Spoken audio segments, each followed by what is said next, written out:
What's up, everybody? It's your boy Kato, back again with another video in the beautiful state of sunny California. Now, on today's video, we're going to be reviewing the 2020 Toyota 86. And as you can tell, this is my Toyota 86.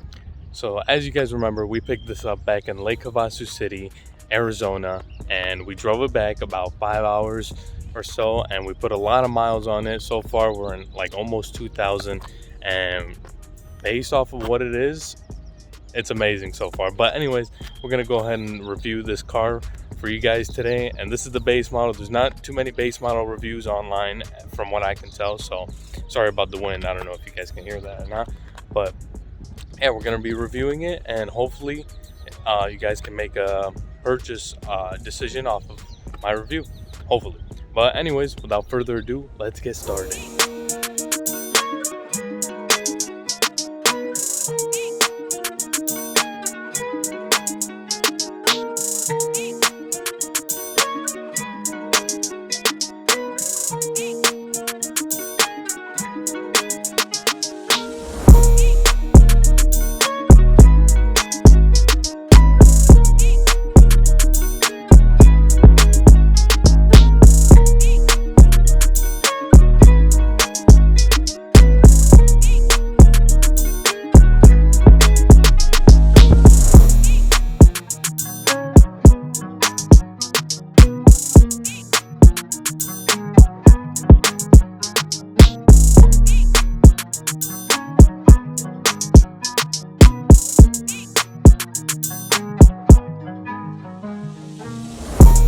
Alright guys, we're going to be going through this as a buyer's perspective and an enthusiast perspective. So let's go ahead and start on looks. Alright, so we're going to begin here in the front bumper. As you can see, the difference between the GT model and the base model is there's a little fog light that goes right here on both sides, and that's pretty much it for that. I feel that it is pretty nice, pretty aggressive. I don't like how that vent is so big. They should have just made it just enough for the fog light, but pretty nice. And you get full LEDs on the whole car, rear and front tail lights. Excuse the dirty car, guys, sorry about that. But now let's go to the wheel. So this wheel is a 17-inch by 7. I believe it's by 7, don't quote me on that, but it's actually a pretty nice wheel for what it is. But you do get these small little tires. Apparently these tires are meant to be skinny so they can break loose. You can do a little bit more like drifting and like kind of throw the tail out. But the wheels, not bad. Now on the GT models, you will get the Brembo brake kit, and you will probably get an 18-inch or a 17. I believe you can choose, but I'm not 100%, don't quote me on that, but you do get that Brembo brake, so that's pretty cool. Another cool feature is with the suspension. Now if you buy this car from Toyota, which you probably can't anymore, but you can get them, you could have got them spec'd out with some TDR lowering springs. Now I believe you can still do that with the 2022 models that's about to come out, but yeah, that's a pretty cool feature right there. Moving down the body, you get the nice 8.6 badge, very nice there. And of course with the base model, no side skirts. I believe with the TDR, the old models, you did get a side skirt. And as you guys can see, there's a little green tab. That's because the tires are filled with nitrogen. I didn't ask for it, the dealership just put it on there along with these tinted windows. Very cool. Hey, what's up, fellas? All right, this nice looking exhaust kind of fills up the well, but the exhaust, obviously you can't hear anything, so just a heads up. And then you got your nice little rear reverse light, very nice. Like the exhaust, and the diffuser is actually pretty aggressive on these base models, so that's actually not too bad as well. Just wanted to show you guys the LED lights here. These are the indicator lights, very cool. Gas cap is on the right side of the car. Now before we get into the engine, looks wise, as an enthusiast, looks really cool. Don't like the fake vents. I just wish if you're not gonna have that, just make it like all like bumper plastic, metal, whatever the bumper is made out of. But if you're gonna put a fog light, just make that small little hole for the fog light. Wheels are pretty nice for enthusiasts. Probably still gonna change them though. And yeah, looks wise, really nice, very aggressive for what it is, and very nice. From a buyer's perspective, this look is going to be more towards the sport car kind of look, so it's pretty aggressive, and it's very nice for both enthusiasts and regular buyer. Now the engine on these Toyota 86s and the BRZs are going to be, for a manual, it's going to be 205 horsepower with 156 pound-feet of torque. Now then again, that's to the crank. For my enthusiasts, it's about 170 from what I've heard from other people's dynos. And for automatic, it's going to be 200 horsepower and 151 pound-feet of torque. Now I don't know, you're probably not going to feel the difference, but just a heads up. Now you can get this in 2 transmission types. It's going to be a 6-speed manual and a 6-speed automatic, I believe. Don't quote me on the automatic. I haven't done too much research on the automatic, but yeah. This is a 2-liter boxer 4-cylinder engine, so which it means 2 cylinders are going this way, the other 2 cylinders are going this way, and they're kind of like fighting each other. That's where the box, like boxers, that's where the boxer engine comes from. Going into trunk space, so a weird thing about this, there's actually no like place to like click a button on the base models. I'm not sure about the loaded models or the GT model, but so anyways, here's the key. By the way, I have to show you this. So it's just a regular key. You don't get push button start on the base model like you do with the GT, but anyways, so you have to hold this button in order to pop the trunk open. Usually with cars you can still open it from the key, but there's usually like a button back here, which as you can see there's only key, so you can open it using the keys like that. Now there's also a backup camera here. I don't know how well you can see that. I'm trying to get it. Yeah, so there's also a backup camera, but like I said, there's nothing for button to open it, which is fine. But you do get a button in the front door on the left side, by the driver's side obviously, where you can click and open it from there, or you can use the key or press the button. So it's pretty cool. Anyways, this is the trunk space. Yeah, I couldn't help myself, already put an audio system. You'll be seeing that video out pretty soon here, but here it is. And you got this little cool feature. So if you press that, the only way you can open the trunk is with this key. So you can actually make the trunk like kind of like a safe, and the only way you can open the back seats are using these, so you have to have access to the trunk. So it's pretty cool that you can have that safety feature in there. Of course, spare tire and your other stuff like a jack and stuff like that under there. So the trunk space, obviously, I mean, it's a sports car, you got to remember that, so there's not going to be that much trunk space in here. But yeah, when I took my trip, I put my bags in here and it fit pretty well, so not bad. Moving into the interior here, so as you can see, this is the door right here. So we got this Alcantara material over here with like some leather material here, soft, as you can see. This is like plastic, but looks like leather. There's also leather around the speaker right here, very nice, and then the rest is plastic. Now your windows are automatic up and down. You got a nice little storage area right here, lock, mirrors, and safety lock for the, or for the window lock on that window if you don't want them opening the windows. So on this model, this is the base model, you get full cloth seats with this like almost like Alcantara type of feel, but it's not. But on the GT models, you get Alcantara here, and then you get leather on the outside of the seat, and you also get heated seats for the GT model. You don't get it with this model. Okay, coming into the interior, we got this beautiful steering wheel. Now this steering wheel, I love the leather of it. It's absolutely like this nice, like soft feeling, almost like a Napa leather type of feel. Very, very nice. Not sure if it is Napa leather, but it's a very nice feeling wheel. You get the 8.6 logo, not the Toyota logo, which is actually pretty cool. You get some buttons here. This is to change your song, volume up and down, and your mode button right there, as you can see. Now you also have cruise control. This is just regular cruise control, not any like smart cruise control like you have on Civics and other cars like that. Of course, you get the 3 pedals, the right way to drive. Now they're all metal, which is pretty cool. As you can see here, where I was telling you, this is the trunk unlock button, and here's your brightness as well. Over here, this is where you can change from kilometers to miles per hour, your OBD. You can have A, B, and the total trips. This is display, so you can display the mileage per gallon that you're getting, and also it shows the temperature that it is outside. To know before this, so on the Civic, I had a place where it tell me how much miles I have left till the tank is empty. On this car, you don't have that. So that's just a heads up for any buyers, regular buyers out there. Enthusiasts, we don't really care. Unless you do, it is nice to have. I can't lie about that. So I was pretty bummed out when I found out you don't have that on here. Now on the loaded model, you probably do, like on the GT models. Also on the GT models, you have like a little screen right here instead of these analog dials here. So yeah.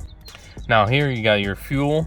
You got your temperatures, you got your miles per hour, and then this is where I told you you'll have your OBD, or your how much mileage you're getting to the gallon, and your temperature, and you get this nice little white tag. Now on the BRZs, that's not white, it's all black here. And then you got your speedometer on the left. So very nice. I like the way it is.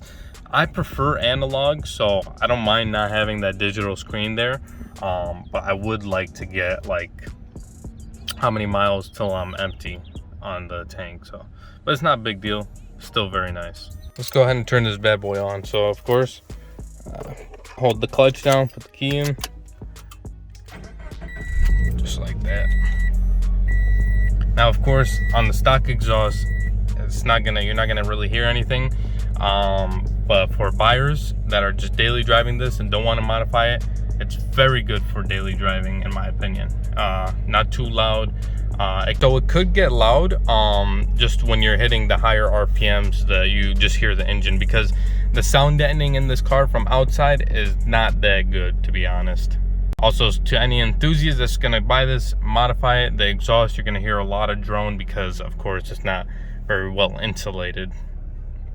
So now moving to the center console here, we got this nice center console. As you can see, it's white and blue, so you can actually change the color of this. It's pretty cool. You go to display, you can change the colors. You got green, blue, and then you got red, so it's really cool. I prefer the white and blue. Looks more Android, looks more like an Android type of style, so it's pretty cool.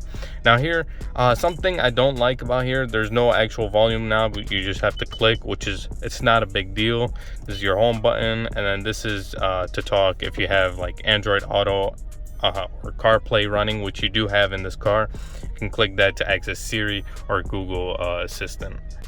Down here, now I know many of you guys are not gonna like this, but I actually love this because it's bringing like the new style here, and then it brings like the old style here. So you get a clock here, just a simple clock digital, and then you get your hazards, and then all manual controls, which in my opinion I like. Many people would like to see dual climate, which you do get on the GT models. So that's something to think about if you want the GT models. Now you guys gonna probably have to buy these used. I believe on the new models, these are dual climate from factory or standard. Now here you get a little storage, put your wires in there, whatever. I got headphones in there as well, fits. Here, this is where you're gonna plug in to get Android Auto or Apple CarPlay, right? And then you get a nice 6-speed manual. The way to do it, as you can see, I already changed the shift knob, but you get like a little small shift knob, very light. Very nice. Just the engagement is pretty difficult, but anyways, this is how you go in reverse. You pull it up, go back, and on the base model, your backup camera is right here, which is actually pretty cool. I've grown to like it, but it is if you're used to having it here, it is going to be like kind of like you have to get used to it a little bit. But I believe on the GT models, it's here for the bigger screen, of course. Now here you get the manual e-brake, which is the only way to go. I hate that electronic stuff. That's why I didn't really like the Civic that much. Here you got your traction off and your track mode, and then you got traction off, and then if you hold, so that's push it once for traction off, and if you hold it, you get full traction off. And then there's like a way to turn everything completely off, but it's like a little pedal dance. Not sure how to do it, but yeah. Here's where your heated seats will be if you get the GT model. And then as you can see, this is your cup holders, which you can move towards the back if you want it as well. Just another thing on the dash here, it's also like this faux Alcantara type of stuff, but nice little stitching here with the Toyota 86. Now I believe on the GT models that will be like a colored stitching, so that's actually pretty cool. I really like that as well. Now moving to the back seats, they're actually really comfortable seats because of how they hug your tush, but unfortunately there's barely any leg room when someone sits here. And I'm not that tall, I'm 5'7", right? But once you put the seat back in a driving position, it's gonna be really hard. That person's gonna have to sit really like close to the pedal. As you can see, to get this much room, you're gonna have to sit really close. But I mean, yeah, so as you can see here, this seat is all the way back, and unless you have paper legs, then you can probably fit in here, but it's probably more for kids. But I say that because you can see here, this is to add a car seat right here.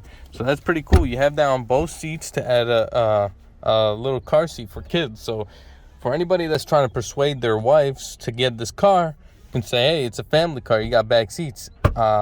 Then again, you only have 2 seats, so 4 seats altogether. But it's pretty roomy back here if you sit like all the way forward. But other than that, it's unfortunate that they have these comfortable seats with no room. But for me, it's not that big of a deal. Enthusiast, it's not that big of a deal. But then again, for a buyer, they might want these back seats. So yeah, not too bad. Hey guys, if you're a buyer, I know you see all these speakers. You probably think it's really loud. The speaker system does not get loud. Now the clearness of them, it's okay, but literally, like, if I had to rate the speaker system, it's probably a 3 out of 10, and I'm being really nice. So that's one thing. If you're an enthusiast and you like to listen to music, definitely upgrade those. There's a upgrade that literally, it's so easy to do. It's called OEM audio. They're apparently, I've heard good things about them. They sound great and easy to upgrade as well. All right guys, that's pretty much it on the exterior and interior of this car. Why don't we go ahead and take it for a test drive and see how it feels. All right guys, now we're in the car, ready to go for a rip. Just one more thing before we get started here. I don't know if I mentioned, but the seats are manual.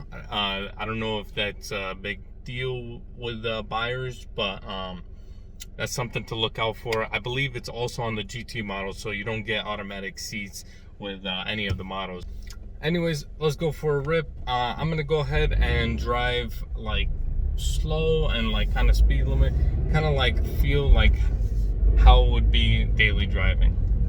Now, one thing to remember with this car, it is a sports car, so suspension is gonna be a little bit stiff for stock. But I mean, not too, for enthusiasts, it's not too stiff already. So it's like kind of weird because it's like kind of like stiff and like soft at the same time, but it's just in the right place, just a little bit more stiffer than if you got like a Camry or something like that. But yeah, just a heads up on that. Also, the engagement on this shifter, it's really hard to get it into like the gear. Not like really hard, what I mean is that when you put it into gear, you have to push it, or else it'll only go halfway and then you'll grind the gear. I've done that a couple of times, but then again, every person is different, so maybe it won't happen to you guys. So just something to think about. But driving this car every day is actually pretty comfortable if you leave it stock, you know. I know there's like a lot of aftermarket components that you can put onto a car, and then it's not gonna feel like a daily driver anymore. But yeah. Also, a cool thing about this, compared to the Civic, this has a lot more low on torque than the Civic. Now, it's probably not as much as some people would want, but it's pretty good. So you can stay in the low RPMs and like actually drive the car. Unlike Civics, where you have to go like higher up in the RPMs to get some torque, you know. And even there is like, you don't get that much, you know. But other than the engagement on the shifter, this car drives pretty easily, and it's like pretty nice to drive. I really do enjoy it. Like, even, I know it's like a slow car, but even going slow in this car is a lot of fun. And like I said, it's oh, by the way, this is a rear-wheel drive car, but like I said, it's slow, but because it's rear-wheel drive, you can have some fun with this. You can do some like some spin sessions, you can do some burnouts, you can drift it. It's a lot of fun. So now we're gonna go for a pull. The car is warmed up a little bit. Like I said, foot down, all the way high RPM. Oh yeah. So definitely this car can be fast. Actually, probably as fast as the stock 10th gen Civic, but you really have to like push it. I don't know if you guys can even hear me because of all the road noise. As you can tell, there's a lot of road noise. So just a heads up on that. Now, driving like around, I'm around like 50 miles an hour.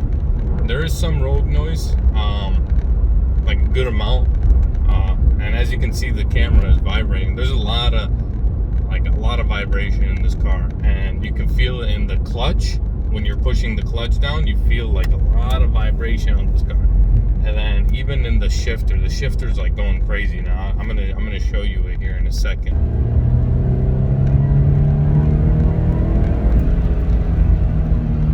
Yeah, this car is fun. It's slow, but it's pretty cool that like you can go you can really push the car and look down, you're like still doing the speed limit, which is awesome because that's what enthusiasts want.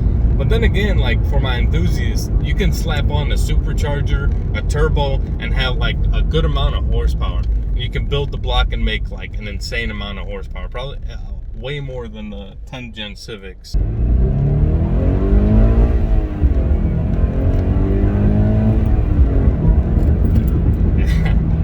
Yeah, that's awesome.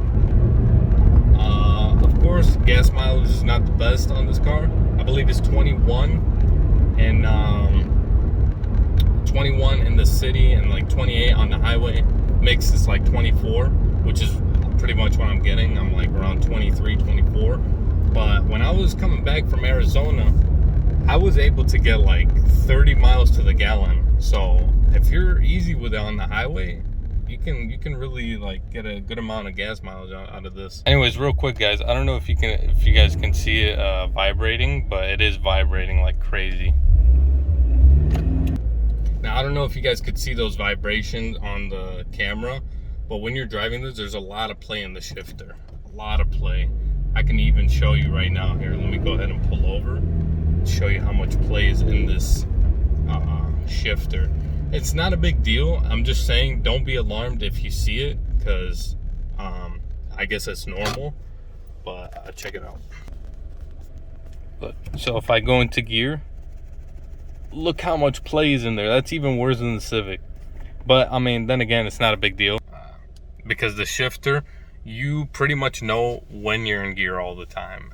So that's pretty cool. And there's like this cool little thing where you can know what gear you're in. It's like there's little gear indicators on this car, which is really cool. But there's like a trick. You gotta have the car like halfway turned on, like on accessory or even less than accessory, and then you use the OBD display, and then there's something called G off. It's gonna be G off. You hold the display button, and then you go on G on, which is will have you here. Look, check this out.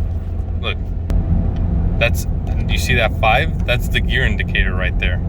So, and then if I go into 6, now it's in 6. I know I have this little arrow to tell you when to upshift, so that's really cool. All right, let's go again. Hold on. All right, we just pulled up in Mexico real quick, so let's go ahead, do a pull here. Woo! That's actually, that was actually pretty quick in first gear, but yeah, that's how the dash looks. I don't know if you saw the gear indicator, but it was probably flashing, like a little triangle flashing. All right, guys, and that is the end of this review. Now, if you guys do want to get these, I'm sure it's going to be the same for the newer ones. Break-in period, it's about 1,000 miles. Nothing over 4,500 RPM, or even 4,000 I wouldn't even go. So yeah, so I hope you guys enjoyed this video.